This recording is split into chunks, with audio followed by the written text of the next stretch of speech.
Senhoras e senhores, boa tarde. Vamos retomar nossos trabalhos do Simpósio Internacional Crise de Representatividade, Desafios e Oportunidades para o Controle Externo. Solicito que tenham a gentileza de deixar seus telefones celulares no modo silencioso para que possamos começar nossos trabalhos. Para coordenar os trabalhos da palestra Pontos Fortes e Fracos do Sistema Penal no Combate à Corrupção, convidamos para tomar assento à mesa o conselheiro do Tribunal de Contas de Santa Catarina e vice-presidente do Tribunal de Contas, conselheiro Luiz Roberto Herbst.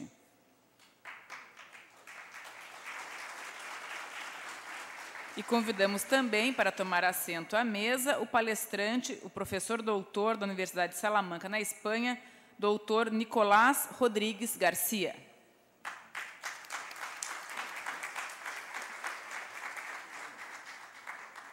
Por gentileza. Um breve currículo do presidente da mesa, o conselheiro Luiz Roberto Herbst. Ele atualmente é vice-presidente do Tribunal de Contas, ingressou no TCE em março de 2000, no cargo de conselheiro. De 1º de fevereiro de 2011 a janeiro de 2012, foi presidente da instituição. De 6 de fevereiro de 2012 a janeiro de 2013, exerceu a função de vice-presidente. Além das atividades inerentes ao cargo, foi, de 2005 e 2006, supervisor do Instituto de Contas. E em 2007, 2008, 2009 e 2010, corregedor-geral do Tribunal de Contas. Como experiência profissional, desenvolveu várias atividades na área agrícola. Foi professor do ensino médio em Blumenau e também do ensino superior em Mafra. Iniciou sua vida pública como vereador no município de Mafra, com mandato no período de 1989 a 1992. Foi eleito deputado estadual em 1994 e reeleito em 1998. Na Assembleia Legislativa, exerceu a 2ª vice-presidência e presidiu a Comissão de Educação. Com a palavra, conselheiro Luiz Roberto Herbst. Obrigado. Boa tarde a todos. Sejam bem-vindos ao nosso tribunal. Agradeço a presença de todos. E o nosso palestrante, doutor Nicolás Rodrigues Garcia, tem a formação, é licenciado em Direito na Universidade de Salamanca, doutorado em Direito com prêmio extraordinário pela Universidade de Salamanca também, e atividade profissional, professor titular de Direito Processual também da mesma universidade. Doutor Nicolás, muito obrigado por atender o nosso convite e, de imediato, passa Vossa Excelência a palavra para proferir a palestra. Obrigado. Boa tarde. Muchas gracias. Mis primeras palabras tienen que ser de agradecimiento, en primer lugar, al vicepresidente del Tribunal de Cuentas por acompañarme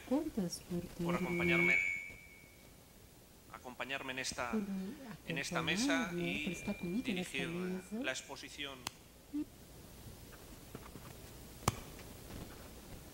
En los debates. En segundo lugar, lógicamente, agradecer la invitación para que en el día de hoy yo pueda dirigirme a ustedes como uno de los intervinientes en este simposio internacional sobre crisis de la representatividad, desafíos y oportunidades para el control externo. Si me lo permiten, ese agradecimiento quiero personalizarlo en el presidente del Tribunal de Cuentas de Santa Catarina, en el doctor Salomão Rivas Júnior, Santa Catarina, doutor Rivas Júnior, doutor pela Universidade de Salamanca e também pelo programa de doutorado que ele dirige. Então, as primeiras palavras são de agradecimento, reconhecimento e homenagem pública a ele por ter alcançado o grau máximo de estudos na carreira acadêmica. Como foi dito e ontem foi mencionado pelo Dr. Salomão, eu vou focar a minha intervenção, devido à minha área de especialização, numa série de reflexões sobre quais são os pontos fortes, quais são os pontos fracos do sistema penal no combate à corrupção. Indubitavelmente, nós estamos no âmbito de trabalho, no marco de tribunais de contas, no âmbito do controle externo. Mas, como já foi dito em alguma das palestras, quando esse controle externo não funciona, naturalmente é necessário ir aos tribunais e exigir responsabilidades de todos os tipos, mas também de Tipo Penal, devido aos atos de corrupção, fraude,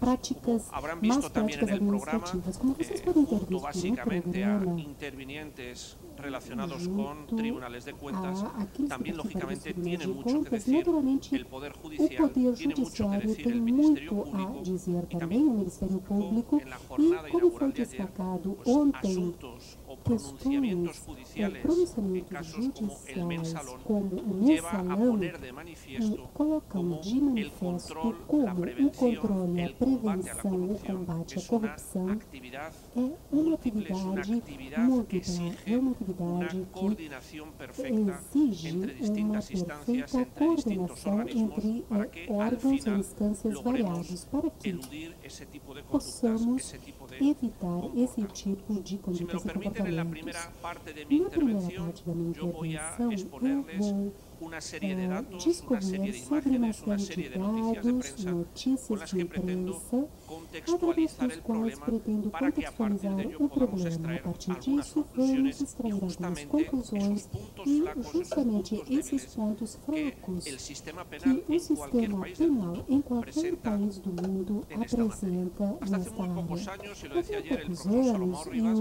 o se entendía que professor la Salomão corrupción Rivas era um dizia, delito, falava, era a un asunto corrupção penal, era era una uma questão conducta penal, más de era las uma que se conduta, recogen en los delito. códigos penales O de Código nuestros Penal países. Pero falava en esa sobre isso, diapositiva mas que yo les nesse presento, slide que eu que estou recoge la apresentando aqui, campaña de Naciones Unidas en materia de prevención y combate a la corrupción, da campanha se das pone de Nações manifiesto Unidas de cuáles son combate à los corrupção, efectos, cuáles son las mostrando quais são os consecuencias que este efeitos tipo de e as actividades consequências tienen para un deste país, tipo tienen de para un Estado de atividades Derecho, tienen para el para o desarrollo de las país, para o Estado de Direito e para o desenvolvimento das instituições. Falar em corrupção é falar de problemas da democracia, do Estado de Direito, dos níveis de desenvolvimento, da educação, dos serviços públicos, de setores básicos e fundamentais, como, por exemplo, a saúde pública. E após vou falar a respeito especificamente sobre o Brasil e também em relação à administração da justiça, ao Poder Judiciário. Portanto, destaco, a corrupção é um delito, sim, mas é um delito qualificado, é um delito que tem perspectivas que fazem com que todas as instituições do Estado de Direito tenham presente como linha de atuação prioritária o combate à corrupção. E vejam este slide das Nações Unidas. A aprovação no ano de 2003 da Convenção das Nações Unidas contra a corrupção. O Brasil assinou esta convenção. Há um catálogo muito amplo de medidas preventivas e repressivas contra esse fenômeno. E hoje eu destaquei em amarelo quais são alguns dos pontos mais importantes que aparecem aí. A gravidade do problema que afeta a idiosincrasia de qualquer Estado de Direito, o grande número de recursos econômicos envolvidos quando há grandes casos de corrupção, um problema transnacional, porque um dos grandes defeitos da ação dos diferentes países ao longo dos anos é que pretenderam combater a corrupção dentro das suas fronteiras, dentro do seu território. Já foi demonstrado que isso não é possível. Também ficou evidente como os países devem dar assistência técnica uns aos outros, porque o desenvolvimento institucional nem recursos nesta matéria, nesta questão, são iguais.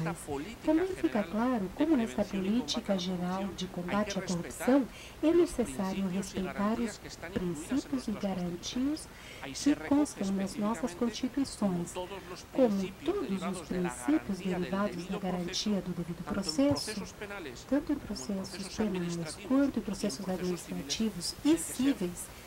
Todos eles devem ser respeitados.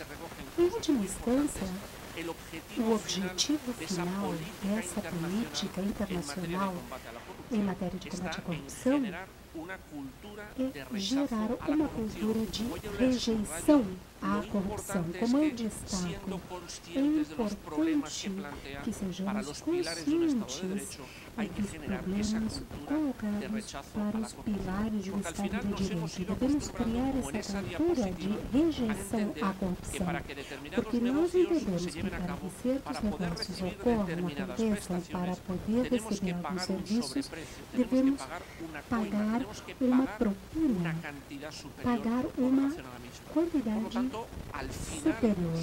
Portanto, ao final, teremos apenas conseguido dar um passo à frente se tivermos convencido os cidadãos de que esse não é o caminho, que não é necessário pagar a mais para obter os serviços do Estado. Esta é uma notícia de hoje de manhã, de um discurso do Papa, onde ele fala da corrupção como uma droga. Começa com pequenas propinas, pequenos envelopes, com um pouco de dinheiro e terminamos com os grandes casos de corrupção. Este também é um elemento muito importante. Nós não podemos pensar que a corrupção vai se corrigir apenas porque os nossos tribunais estão funcionando ou porque a polícia, o Ministério Público estejam funcionando e certas pessoas sejam condenadas, se não formos capazes de gerar uma cultura de combate à corrupção. Uma coisa que é muito importante, nós estamos no Brasil, e que devemos destacar é que o problema da corrupção não é um problema brasileiro, nem um problema espanhol, nem italiano, nem é um problema de muitos outros países. Como consta nesse slide, nos indicadores de transparência internacional, nós estamos diante de uma pandemia. Devemos enfrentar um problema que não conhece fronteiras, que está em todas as regiões do mundo, em todos os países, em menor ou maior grau. Portanto, os dados que eu apresento, vejo como nesses índices de medição, 3/4 dos países do mundo têm uma qualificação, tem níveis importantes de corrupção, estão suspensos, e a metade dos países tem uma qualificação abaixo de 3. Então, vejam, apesar de que na mídia, diariamente, aparentemente a reiteração dessas condutas as tornou corriqueiras, e vamos ver quais são os problemas que isso gera no Poder Judiciário. Este não é um problema brasileiro de um determinado país, mas afeta grandes regiões do mundo. Efetivamente, se trata de um problema regional que pode ser estabelecido em grandes territórios. Nos países com maior avanço econômico na área da América Latina, há importantes casos de corrupção. À exceção do Chile e do Uruguai, o resto dos países, em maior ou menor grau, há casos reiterados, repetidos ao longo do tempo, como ocorre na Venezuela. Estamos enfrentando um problema transnacional. Cada um dos países tem muito a fazer, mas também muito para compartilhar e ajudar os outros países da região. O último ponto aqui no slide diz: onde está o problema? Nós estamos diante de uma doença que permanece ao longo do tempo e que gera, ou que está gerando, uma sensação de impunidade, de que as medidas adotadas não são suficientes. Assim, nós, cidadãos, vivemos resignados e vemos o problema da corrupção como um problema inerente ao funcionamento dos nossos estados. Vejam este slide do Latino Barômetro de 2013, que foi apresentado há poucas semanas. Nele, podemos identificar quais são os principais problemas para os países da América Latina. À direita, o Brasil. Vejam o problema da saúde, e junto ao problema da saúde, praticamente na mesma percentagem, segurança, delinquência, corrupção. São essas as questões que mais preocupam aos cidadãos. Quando pensamos ou se fala em primeiro lugar sobre a saúde, existe esta problemática porque a prestação de serviços de saúde está condicionada por vários casos de corrupção. Mas isso não acontece apenas no Brasil, nos relacionamentos diários em todos Brasil aparece en los rankings internacionales cuando se analiza si exportan o no exportan las empresas brasileñas la corrupción como una forma de hacer negocio. Por lo tanto, como veremos un poco más adelante, en ocasiones con el problema, con el paradigma con el que nos encontramos, es que tratamos de corregir este problema dentro de nuestras fronteras, pero al final para relacionarnos con el exterior, para conseguir nos relacionamentos lá fora, para conseguir acordos e negócios, nos aproveitamos das fraquezas de outros países e fazemos e temos essas práticas indevidas. Ou seja, quando você fala em exportar corrupção, todos os setores econômicos estão envolvidos, todos aqueles onde há movimentações importantes de capital. Vejam este slide.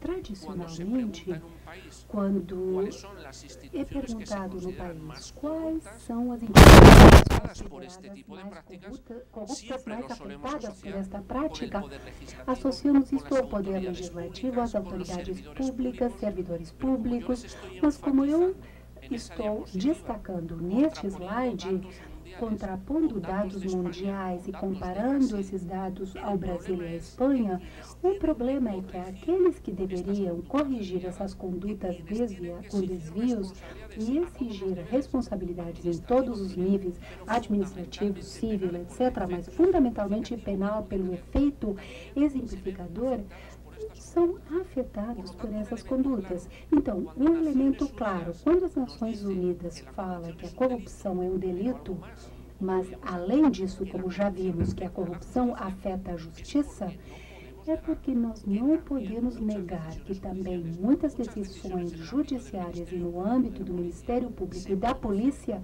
ocorrem porque por trás há propinas, há pagamentos, porque o contraste empírico diz isso.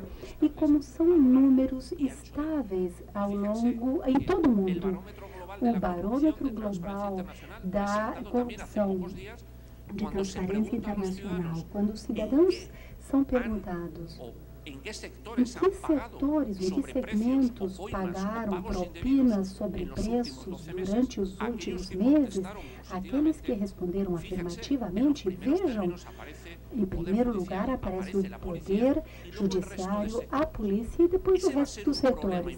Esse vai ser um problema importante. Então, quando o doutor Salomão falou sobre o foco da minha intervenção, é justamente para mostrar quando os controles internos e externos não funcionam, não podemos pensar que o Poder Judiciário, em termos amplos, vai nos permitir solucionar os problemas que em outras instâncias o aparelho do Estado, o funcionamento ordinário das instituições, não foi capaz de estabelecer. E poderíamos colocar são as ferramentas que temos no Estado de Direito, num país como o Brasil ou como a Espanha. Quais são as ferramentas que temos? E aqui gostaria de compartilhar um dado importante. Em matéria judicial e de construção de instituições de trâmites e procedimentos, tudo já foi inventado. Não podemos dizer que não temos boas normas em qualquer um dos níveis ou que não existe um projeto institucional teórico para fazê-lo. A Convenção das Nações Unidas contra a Corrupção. Todos os países chegaram ao acordo em 2003 com um catálogo de medidas preventivas e repressivas. Onde está o problema, então? O problema é que cada um de nossos países, após isso, teve que incorporar todas essas instituições para os seus ordenações jurídicas. Algumas vezes isto aconteceu de forma errada ou incoerente, em outros casos, sem ter os recursos suficientes. Por isso, vocês sabem, os organismos internacionais nos últimos anos querem estabelecer mecanismos de avaliação e acompanhamento desses convênios internacionais. As Nações Unidas, desde a aprovação no ano de 2003, e especialmente a partir de 2008, tem um mecanismo de acompanhamento, analisa o cumprimento dos países através de diferentes capítulos da Convenção. O mesmo ocorre com a Organização de Estados Americanos. No ano de 2012, a OEA teve no Brasil a terceira rodada e analisou o nível de funcionamento e de operatividade das diferentes instituições no Brasil. Aquelas instituições que têm a ver com a repressão da corrupção. Uma equipe de avaliadores externos visitará cada país e analisará se as coisas funcionam ou não e proporá possíveis reformas. Após 3 ou 4 anos, voltará aos países para analisar a situação novamente. Eu vou criar ou colocar 3 pacotes de perguntas. Quais são as causas pelas quais o sistema penal não é um remédio mágico? O sistema penal em todos os países é ineficaz. Portanto, repito, não podemos confiar na prática, como foi feito até o começo deste século, todos os mecanismos dos Estados de Direito que o Poder Judiciário funcione bem no âmbito penal. Depois vou falar sobre os efeitos e, finalmente, sobre as reformas. Vou me focar nesses 2 polos do título da minha palestra, pontos fortes e fracos do sistema penal, para tentar preencher as medidas de controle e as medidas preventivas com as quais contamos em todos os países. Atualmente, a corrupção é estudada como um fenômeno ligado à globalização. Portanto, se utilizamos esta frase das Nações Unidas, que estamos em corrupção, estamos falando de um conceito muito amplo, muito grande, no qual estão presentes relacionamentos econômicos que, num certo momento, entram em choque, se confrontam com os interesses particulares de certos grupos. A corrupção, porque é um mercado de corrupção, porque é alguém que oferece e alguém que compra.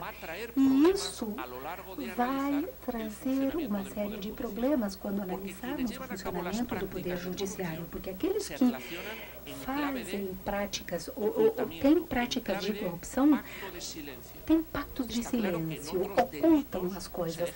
Claro que há outros delitos que se tornam evidentes, mas nos casos de corrupção, qual é o problema? Que ninguém sabe quando acontece a corrupção. Inclusive, as pessoas qualificadas que poderiam saber, quando têm evidências, fazem de conta que não estão vendo nada. Então, vamos pedir para a Fiscalia, o Ministério Público, a polícia.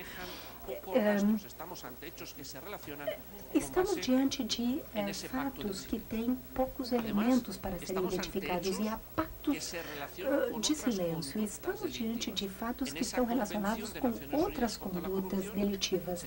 Nessa Convenção das Nações Unidas, diz que não é possível explicar a corrupção sem o lavado de ativos e de capitais. Vocês aqui no Brasil acabam de fazer uma reforma que fica muito claro que por trás da corrupção há desejo de lucro, queremos conseguir dinheiro, mas não dinheiro para colocá-lo num saco ou embaixo do colchão da nossa cama. Nós queremos esse dinheiro para curtir, para desfrutar. Todos vocês conhecem o escândalo de São Paulo com certos fiscais que tinham Ferraris e Lamborghinis. Se alguém rouba, quer desfrutar o produto do roubo. Então, qual é o problema? O problema é que devemos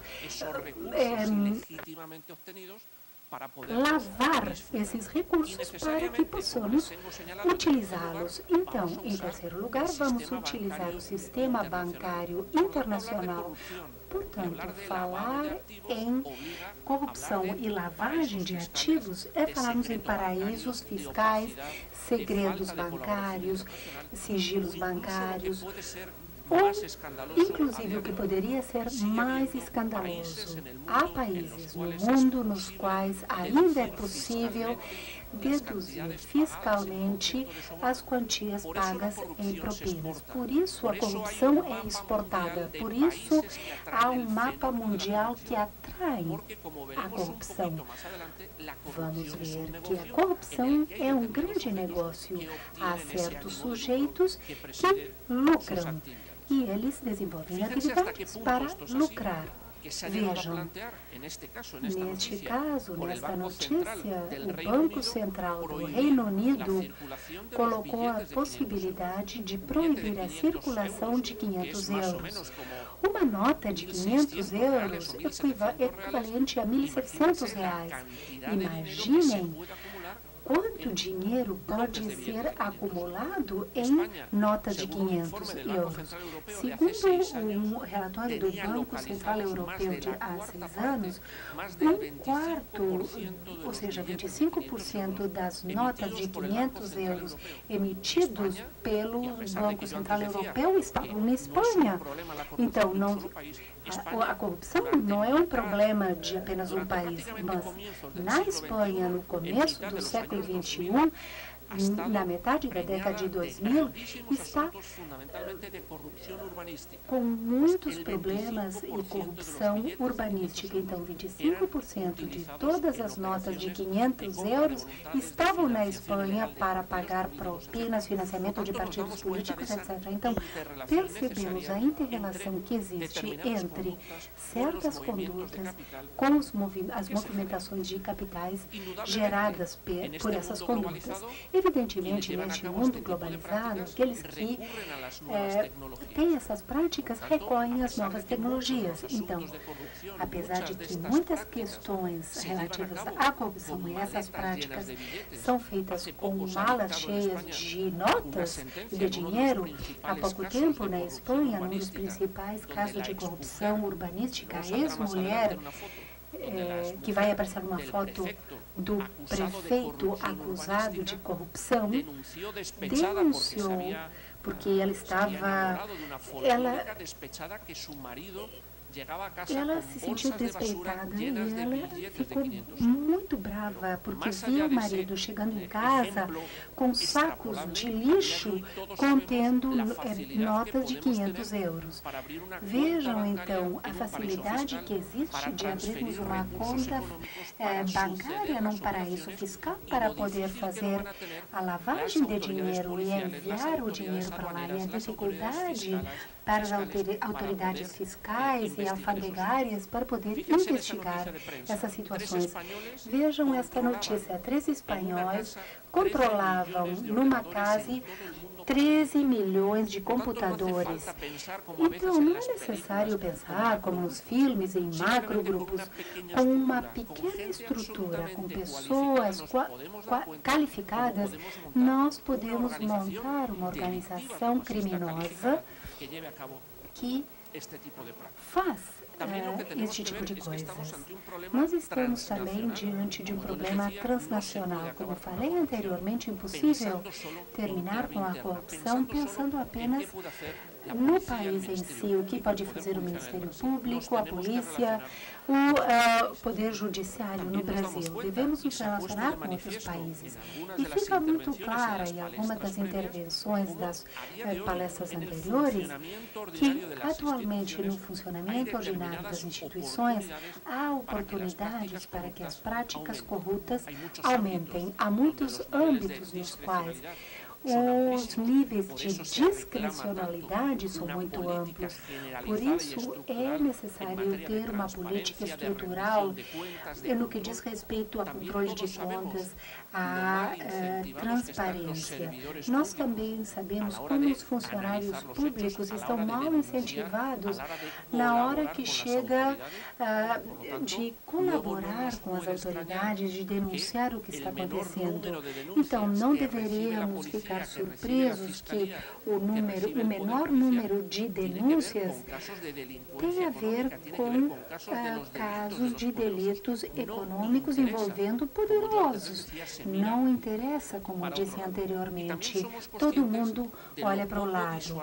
E nós também sabemos que as normas e as consequências jurídicas não são convincentes. Neste caso de corrupção na Espanha, todos os indiciados, aqueles que eram perseguidos por milhares de euros, receberam sentenças de apenas 2 anos, 3 anos de privação de liberdade. E o que é mais complicado, as quantias furtadas não foram recuperadas. Então, percebemos que tanto aqueles que têm de colaborar quanto os cidadãos não se sentem motivados a fazê-lo.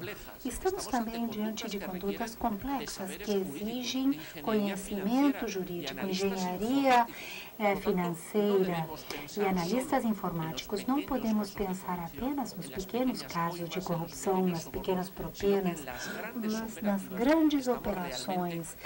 Nós estamos diante de grupos organizados com estruturas praticamente similares à de uma empresa. Há autores que estudam a corrupção como verdadeiras empresas delitivas e criminais. Assim, seus infratores estão especializados, naturalmente, o que vai acontecer é que aqueles que farão a prevenção devem também estar especializados. Por último, neste pacote de causas, o que eu coloco é o seguinte: quando no final nós fazemos uma foto da situação das instituições dos nossos países, percebemos que estamos cheios de formalismos, de rivalidades. Não há uma política de cooperação interinstitucional. Na Espanha, para que o poder público, para que o Ministério Público ou para que as unidades da polícia possam obter dados de bancos ou de seguradoras ou administrações públicas, tem se tornado um verdadeiro problema. Quando esses dados, esses relatórios e essa cooperação é solicitada para terceiros países, ou seja, estamos diante do que eu chamo de círculo vicioso da corrupção. Ou seja, a corrupção é um problema transversal e que vai além do Estado de Direito, criando desafetos políticos. Nós vimos que os primeiros que criticamos por essas condutas são os políticos, que geram partidos que compram vontades e repartem as esferas de poder entre os seus partidários, que usam empresas para financiar e conseguir recursos econômicos. Aqui temos os financiamentos ilegais de partidos políticos, que para tentar difundir a sua política ou evitar as responsabilidades, usam a mídia. Todos nós sabemos como são financiadas certas campanhas de imprensa, como é utilizada a mídia, como se concentram e polarizam os mesmos. Isso quer dizer que o partido político que está no poder vai formar parte ou vai ter que devolver favores àqueles que o levaram ao poder. Vai chegar um momento no qual devemos pedir responsabilidade aos sujeitos.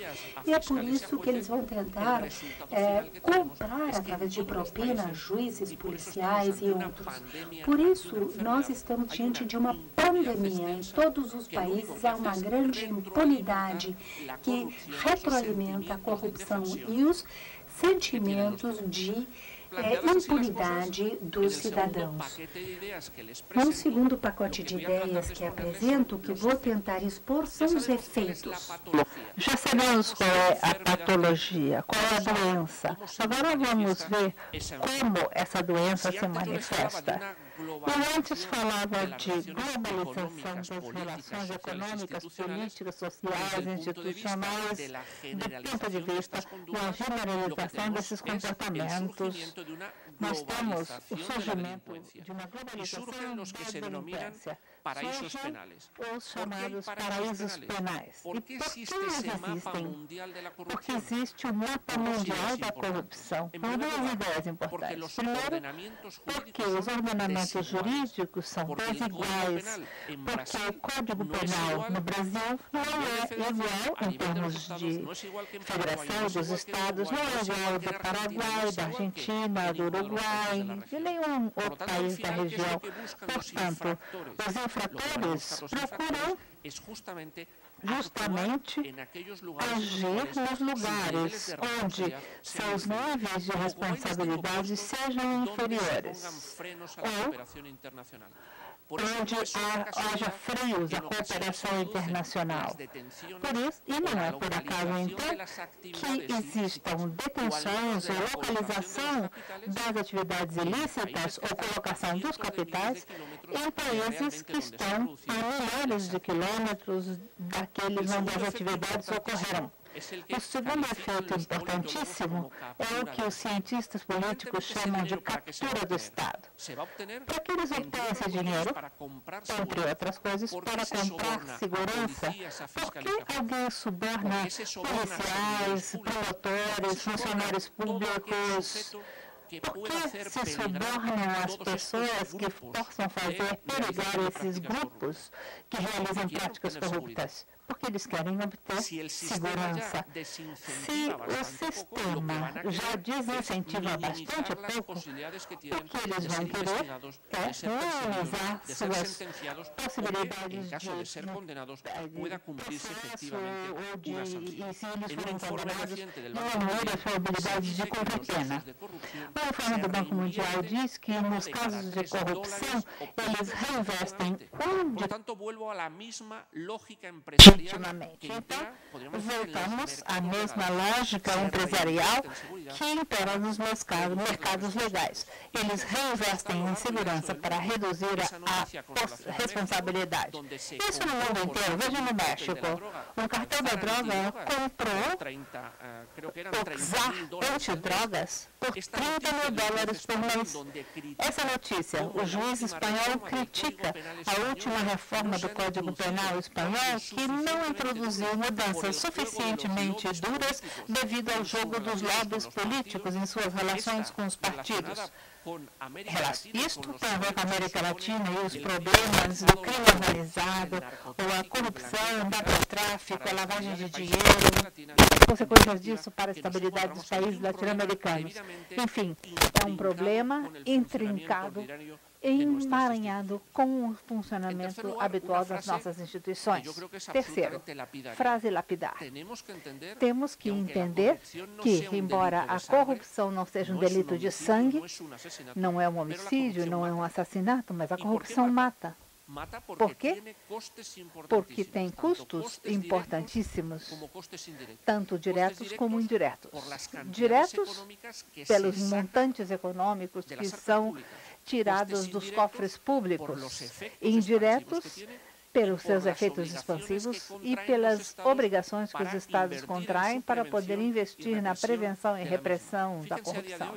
Vejam, hoje, num cenário de crise econômica mundial, os países que estão em pior situação, isso daqui mostra a Grécia, esta daqui, Itália. E o que vemos aqui?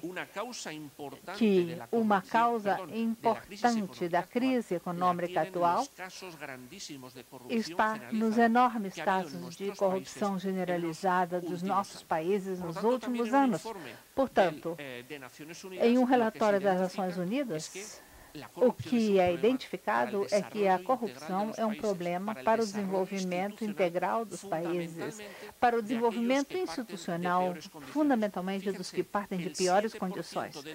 7% do PIB mundial anualmente é destruído devido a casos de corrupção.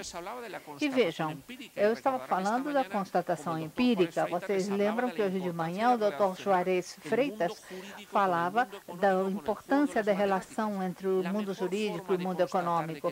A melhor maneira de constatar que o problema é gravíssimo é mediante estes dados. Na parte inferior, vocês podem ver que se os países tivessem consciência da importância econômica desse fenômeno, talvez arregaçassem as mangas para corrigir. Então, se anualmente se investem 100 bilhões de dólares em cooperação ao desenvolvimento, 800 bilhões são destruídos devido a casos de corrupção. Um amigo meu, especialista em cooperação ao desenvolvimento, disse: a cooperação ao desenvolvimento está na moda em todos os países e organismos internacionais, significa transferência de recursos que os pobres dos países ricos fazem para os ricos dos países pobres, porque na parte de cima dos slides vocês veem que muitas vezes as campanhas feitas para países necessitados ou em casos de grandes calamidades, lembrem a tragédia da Filipina de poucos dias, acabam não chegando ao seu destino. Por isso, eu digo que estamos diante de um problema que mata, e todos nós temos consciência de muitos dos dirigentes políticos, e não só de países africanos, que se enriqueceram, que arrasaram os cofres públicos com esse tipo de conduta. Como vimos, a generalização da corrupção supõe uma crítica e um descrédito generalizado para todas as instituições. Eu já disse, não é um problema apenas atual, um problema que arrastamos há anos. Quando nós perguntamos aos cidadãos se eles acham que as coisas vão mudar nos próximos anos, sistematicamente eles dizem que não. Vejam até que ponto é importante a conscientização cidadã e os níveis de corrupção. Por exemplo, na Espanha, quando foi criada a Promotoria Anticorrupção, não foi feita uma lista de delitos em que essa promotoria tinha que atuar.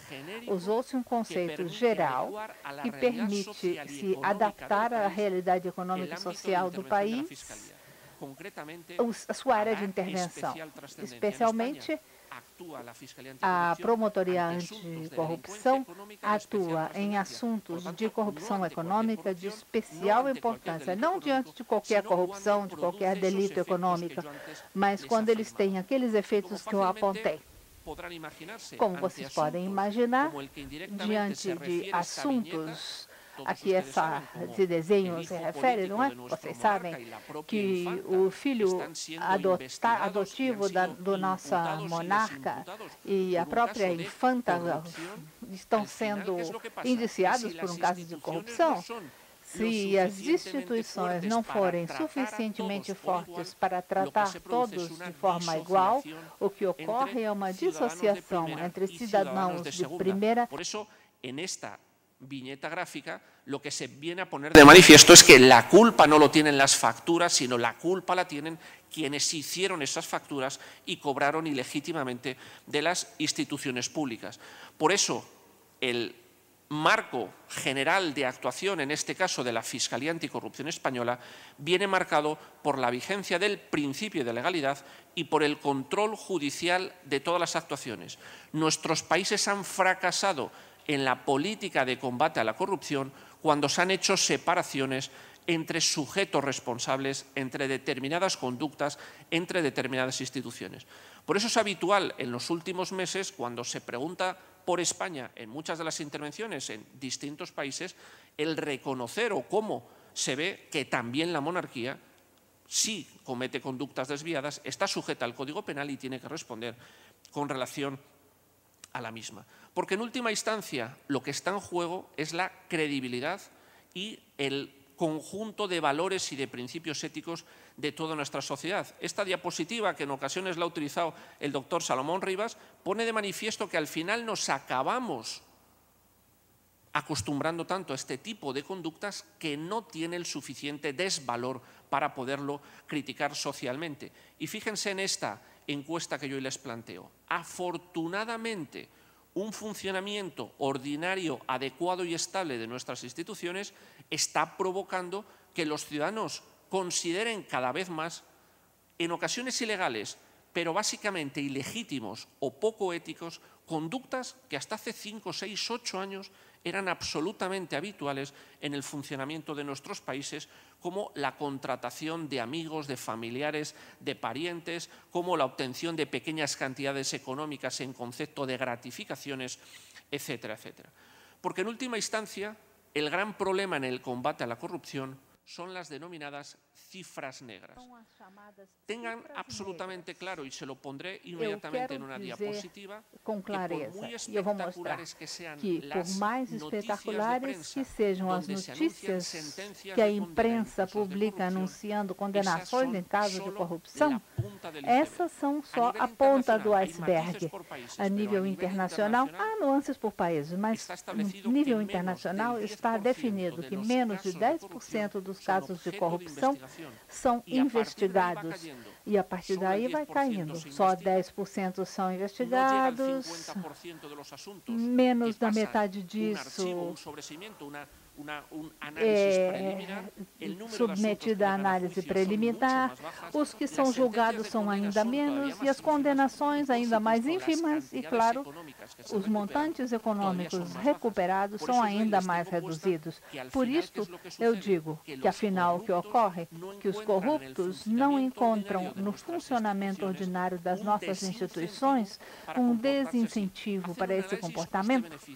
Eles fazem uma análise de custo-benefício se somente em 1% dos casos os recursos do Estado de Direito funcionam para investigar, julgar, condenar e recuperar, em 99% nós nos beneficiamos e, portanto, insisto, para que as coisas melhorem, nós precisamos que essa retroalimentação funcione adequadamente. Essa é uma notícia do Chile. Eu mostrei porque na América Latina o Chile é colocado como paradigma do bom funcionamento. Só 16% dos casos concluídos nos últimos 6 anos terminou em condenação. Por trás ficam as cifras negras. Aqui, 1,6% dos casos de corrupção que ocorrem anualmente. Este gráfico é do último Eurobarômetro publicado na União Europeia a respeito da perseguição da corrupção. Essa faixa vermelha inclui dos países mais limpos, com maior força institucional, até os mais podres, como a Grécia, a República Tcheca, etc. Mais de 70% dos cidadãos dos diferentes países da União Europeia consideram que não há funcionamento adequado dos tribunais, não há processo adequado nesses casos. E qual é a consequência? Quando se pergunta aos cidadãos o que ocorre no sistema judiciário, nós dizemos que ele não funciona bem, não faz direito ao seu trabalho. Neste outro gráfico do Barômetro das Américas, de 2011, quando se pergunta aos cidadãos qual é o nível de confiança no funcionamento do Poder Judiciário, no caso do Brasil, 2 de cada 3 cidadãos não confiam no Poder Judiciário. Por isso eu falava do círculo vicioso da corrupção. É um problema que afeta a todos, que gera afastamento total, que julga o funcionamento, questiona o funcionamento das instituições e não se recuperam os montantes econômicos. E, afinal, nós chegamos a considerar que o problema não tem solução, que é um mal necessário. E o Poder Judiciário também é questionado pelas faltas de recursos, pelo excesso de formalismo, porque os juízes e os promotores são pouco independentes, pouco imparciais. Portanto, críticas que, afinal, também mantêm ao longo do tempo esse descrédito presente no mundo inteiro. E aqui entra em funcionamento um mecanismo de correção, porém perigoso, os meios de comunicação. Já mencionamos aqui, como a via ordinária de denúncia e resolução dos conflitos não funciona, recorremos ao meio de comunicação para denunciar esses conflitos e surgem os famosos julgamentos paralelos. Essa notícia é da Espanha e diz: os juízes e promotores não investigam os casos de corrupção. E que fez o sindicato maioritário de polícia? Como os juízes e promotores guardavam os processos documentos na gaveta dos seus escritórios, eles vazaram os processos para a mídia para que se criasse esse clima de indignação e, assim, os juízes e promotores se sentissem obrigados a denunciar. Isso, em sua justa medida, supõe um contrapeso no funcionamento das instituições, mas o perigo é que haja interferências excessivas no funcionamento ordinário dos tribunais por meio da mídia. Nessa pesquisa que eu mostro, feita pela principal editora jurídica da Espanha, diz que há uma crítica em relação ao funcionamento dos tribunais. E, afinal, o que temos? Estamos diante de uma atividade de risco? Quantos cidadãos denunciam casos de corrupção? Quantos cidadãos se apresentam voluntariamente à polícia para dar testemunha ou apresentar documentos? Pouquíssimos. É uma atividade de risco. Não se esqueçam de que nas grandes convenções internacionais, junto com instituições jurídicas, também se estabelece a obrigatoriedade para o Estado de regularem normas de proteção de testemunhas, de peritos, de denunciantes, porque em muitas partes do mundo, a denunciar a corrupção é atividade de risco. Há casos nos países centro-americanos, recentemente, onde juízes e promotores foram assassinados. Eles estavam investigando casos de corrupção. Por fim, o que fazem os estados? Premiam a delação. Premiam as entregas ou acusações feitas por outros co-imputados, co-indiciados. Notícia americana, o Dr. Salomão Ribas sempre diz, ele se contrapõe à visão economista dos Estados Unidos. Tudo tem seu preço e valor. O que se destaca aqui? Depois, esse sujeito é empregado de um banco e com as suas denúncias e os dados que ele forneceu, permitiu que muita gente fosse processada e que muito dinheiro fosse recuperado para os cofres públicos, o sistema o recompensou, o premiou para sua contribuição. Muitos se questionam se hoje não estaremos criando, isso também é uma transgressão aos princípios e valores, se não estaremos criando uma sociedade de X9, uma sociedade de vendidos, de dedo duro, como ocorreu em outras partes do mundo. Até a verdade tem seu preço aqui. Chegou ao final da minha intervenção, para não ultrapassar o tempo. Quais são as perspectivas de futuro? Quais são os elementos mais positivos para procurar corrigir todas essas deficiências? Nosso ponto de partida, claro, é que a corrupção é um delito sem vítimas. Não é que a corrupção não gere vítimas, ela mata, já disse. Mas lembrem desses slides onde eu relacionei corrupção e situação econômica, política e institucional de muitos países. Falamos de delito sem vítima, porque o grande afetado é o interesse geral. Identificou-se várias vezes que esse é o problema da corrupção. Não é apenas um delito, é um delito sem vítima, mas ele gera uma importante má vontade social. Vejam essas notícias da mídia. Os espanhóis pensam que a corrupção é um problema grave, mas são tolerantes. Ou 23% dos peruanos creem que, para que as coisas funcionem na sociedade, precisamos ter um nível mínimo de corrupção para o funcionamento ordinário. E até este desenho é absolutamente determinante, não é? Muitos estudiosos, muitos economistas, há uma escola importante nos Estados Unidos que acaba legitimando que nenhum país vai se desenvolver se suas instituições não tiverem um certo nível de corrupção, se não houver algumas áreas que favoreçam a lavagem de dinheiro. Eles acham que este é um elemento de atração dos paraísos fiscais, por exemplo, obtenção de altíssima rentabilidade em troca do sigilo bancário. Essa é a sua forma de desenvolvimento econômico. Dito isto, a primeira contradição, é importante, primeiro pacote de medidas gerais é o seguinte, ver como nós nos colocamos em todos os países. Isto foi feito no Brasil depois da Constituição de 88 e as reformas que foram feitas em todos os níveis, nessa tensão entre eficácia e garantia. essa eficácia tem que ser pregada tanto no âmbito da repressão, e não se esqueçam que nos últimos anos houve importantes reformas utilizando como slogan a tolerância zero. E isso é consequência de quê? Como podem ver aqui também, consequência de que os cidadãos, e esse gráfico relaciona a avaliação na Espanha e a avaliação em países da União Europeia. Os cidadãos acham que as sentenças em casos de corrupção são pouco severas, que os códigos penais qualificam mais mal esses fatos e que há uma determinada propensão, devido a esse funcionamento irregular das instituições, a que haja pagamentos indevidos. Além disso, essa atitude de eficácia repressiva, por que ela é necessária?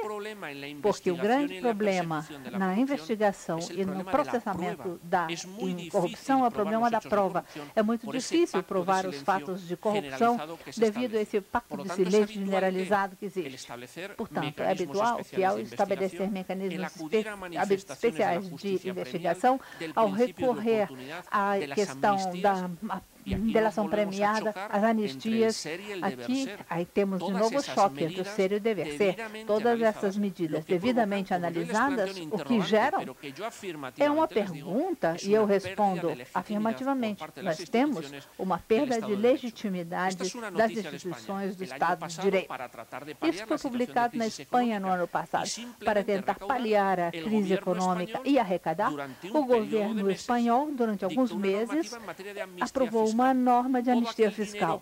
Todo o dinheiro que estava fora do sistema financeiro espanhol podia ser repatriado, pagando apenas uma taxa de 10%, e ninguém falava em responsabilidade alguma.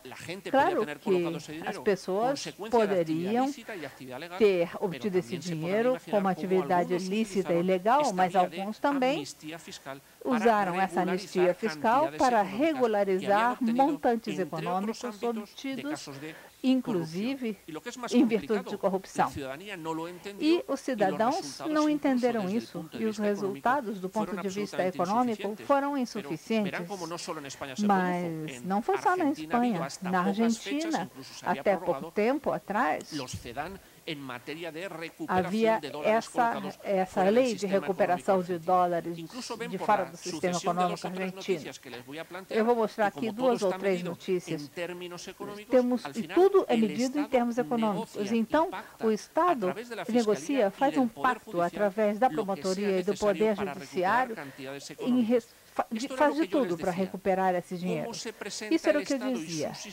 Como o Estado se apresenta e suas instituições também, a opinião pública, se ele diz que o Código Penal diz que no caso de corrupção a pena ser imposta é X, mas implicitamente, como eu não vou conseguir provar esse caso de corrupção, eu vou me conformar com uma pena de X, menos 2, menos 3, menos 4? Se eu conseguir, afinal, uma condenação, depois de confessados os fatos, vocês vão poder imaginar que a única coisa que isso consegue é generalizar essa sensação de estar indefeso, sensação de impunidade e essa fratura entre ricos e pobres. Por esses delitos, em grandes casos de corrupção e fraude, esses delitos têm um tratamento diferente do que as normas definem, unicamente por causa da análise economicista feita do funcionamento do Poder Judiciário. Este é um outro tema de corrupção que envolve o ex-presidente de uma comunidade autônoma espanhola ou uma província em caso de corrupção. Afinal, acabamos negociando com o Ministério Público uma redução na pena, o abandono de outras acusações em troca de devolução de parte desses recursos desviados. Isto também é feito do ponto de vista preventivo. É o mesmo argumento. O direito penal tem que ser a última razão. Nós todos estudamos na Faculdade de Direito e sabemos que o último recurso no Estado de Direito para procurar corrigir as condutas desviantes, portanto, o direito penal não tem de ser o único recurso. Por isso é tão importante o funcionamento dos mecanismos preventivos. Por isso é importante o controle prévio, externo e externo de diferentes condutas.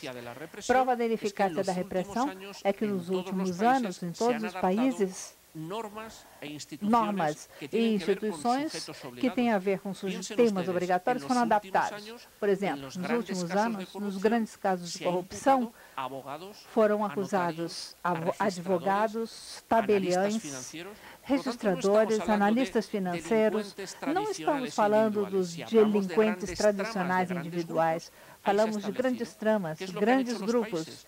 O que os países fizeram, fundamentalmente na União Europeia, e foi copiado em outros lugares, foi estabelecer que em matéria de corrupção, lavagem de dinheiro, financiamento de terrorismo, por exemplo, os advogados, eles têm que informar, notificar as atividades judiciárias, todas as operações suspeitas. São definidas normas por condutas ou montantes econômicos, senão eles serão responsabilizados penalmente. Vocês imaginem o espanto que foi esse dever de colaboração dos advogados, a quebra em relação ao direito de defesa, o sigilo profissional. Temos uma situação de tensão. Como pode ser que o cliente não possa ter a certeza de que, quando ele recorre ao advogado, o advogado não vai ser confidencial, ele não vai se tornar cúmplice ou aliado do sistema judiciário? No outro prato da balança, temos que ver que temos que trabalhar com normas de garantia. A Convenção das Nações Unidas contra a Corrupção aponta que essas garantias obrigam que os postulados da Constituição, começando pelo devido processo legal, sejam cumpridos em caso de corrupção. Isto é importante porque, se perguntarmos aos cidadãos como eles querem que os casos de corrupção sejam resolvidos, eles precisam de sentenças de condenação. E nós precisamos de boas notícias. Muitas vezes nós justificamos assim a adoção de decisões extremas, decisões que não satisfazem muitas dessas garantias. Vocês sabem melhor do que eu a contraposição de posturas em relação ao mensalão, ou na Espanha, com sentenças importantes, e como, muitas vezes, o cumprimento estrito das garantias por parte das autoridades judiciárias retroalimentam essa sensação de impunidade dos cidadãos. Eu concluo muito rápido, mesmo pulando algumas ideias. Só quero dizer que esses postulados, em geral, quando eles têm caráter individual, eles têm que se basear na análise dos compromissos internacionais. Vejam aqui, os países firmam convenções e acordos internacionais e depois não implementam, não incluem no seu ordenamento jurídico. A Espanha vai receber uma visita do GAFI daqui a poucas semanas, levou um puxão de orelhas porque nós reformamos certos delitos e, afinal, não houve um único processo penal nessa matéria. A mesma coisa ocorre com a Convenção da OCDE. O Brasil também implementa a corrupção em transações comerciais internacionais. Na Espanha, assinamos em 97 e não houve um único processo penal por esse delito. Então, nós vimos que a Espanha também exporta corrupção. Também vemos como os países, e isso está no informe da OEA para o caso do Brasil, do ano passado, como não há recursos suficientes, os países selecionam condutas, legislam no sistema penal e, portanto, vão ter que fazer uma regulação ordenada entre normas penais e normas processuais penais devidamente relacionadas com as reformas orgânicas, reforçando a independência do Poder Judiciário, e dentro do Poder Judiciário incluímos aqui o Ministério Público, e nisso o Brasil, e sempre nós colocamos como exemplo nas nossas aulas, no mestrado de corrupção em Salamanca, o nosso mestrado, temos muitos alunos do Ministério Público do Brasil. O Brasil é colocado como um país ícone, inclusive o seu Ministério Público, que é reconhecido em termos de autonomia, e nós sabemos que em determinados momentos houve inclusive iniciativas legislativas que procuravam terminar com isso. Eu destaquei aqui nessa faixa o seguinte: 73% dos cidadãos da América Latina acham que o Poder Judiciário não é independente. Essa independência não é analisada em relação a qualquer delito, e sim no fato de processar casos de corrupção. As soluções também têm que flexibilizar o conceito de soberania. Temos diante de um problema transnacional. Os países têm que colaborar. Precisamos de vontade política, temos que liderar a mudança e defender de forma eficaz o interesse geral.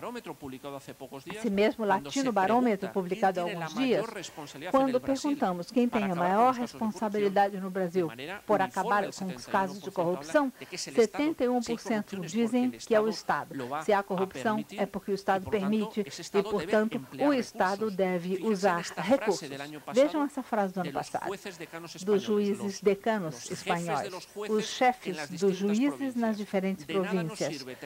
É inútil ter leis escandinavas, leis de países nórdicos, com meios pessoais técnicos de países africanos.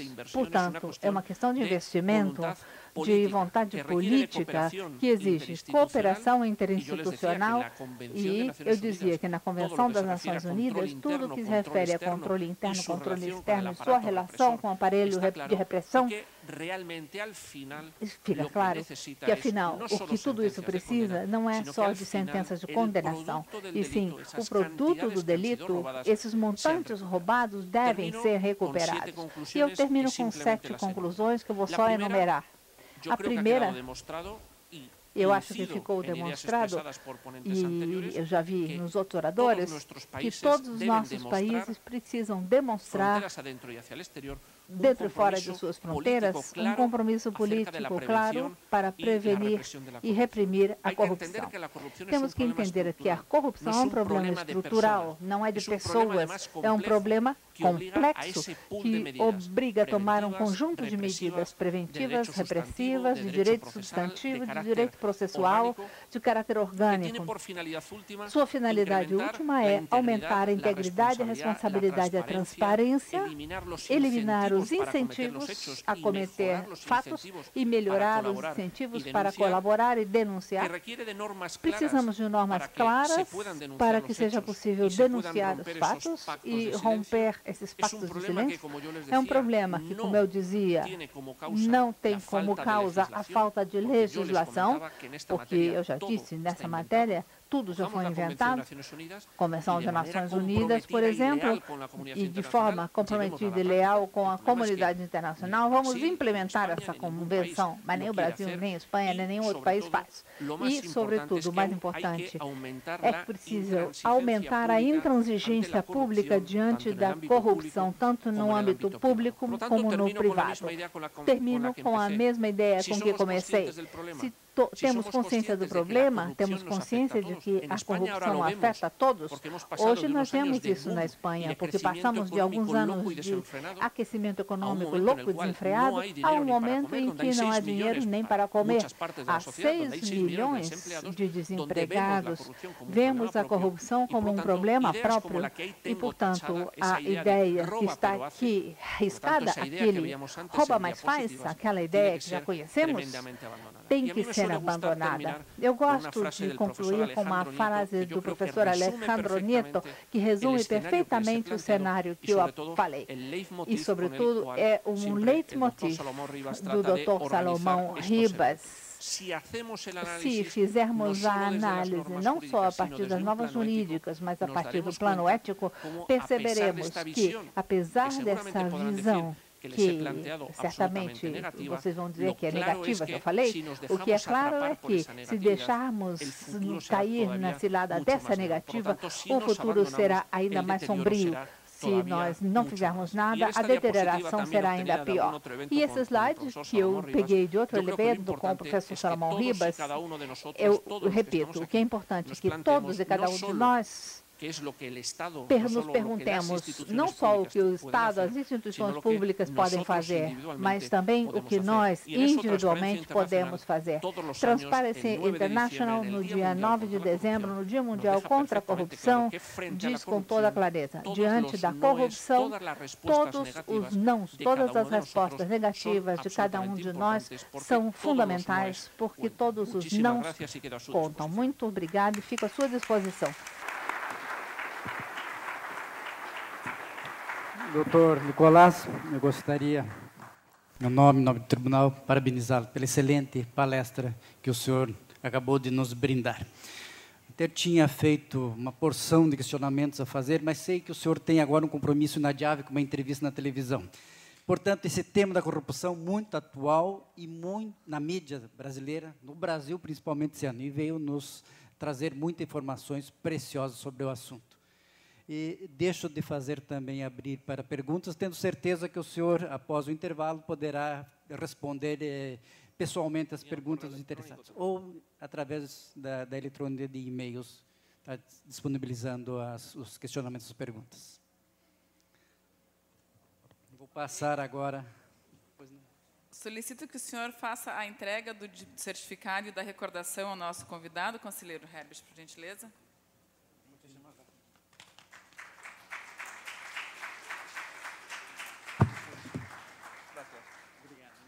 E eu convido o conselheiro do Tribunal de Contas do Amazonas, conselheiro substituto Mário Costa Filho, para fazer a entrega da lembrança ao nosso presidente de mesa, o conselheiro Herbert, do Tribunal de Contas de Santa Catarina.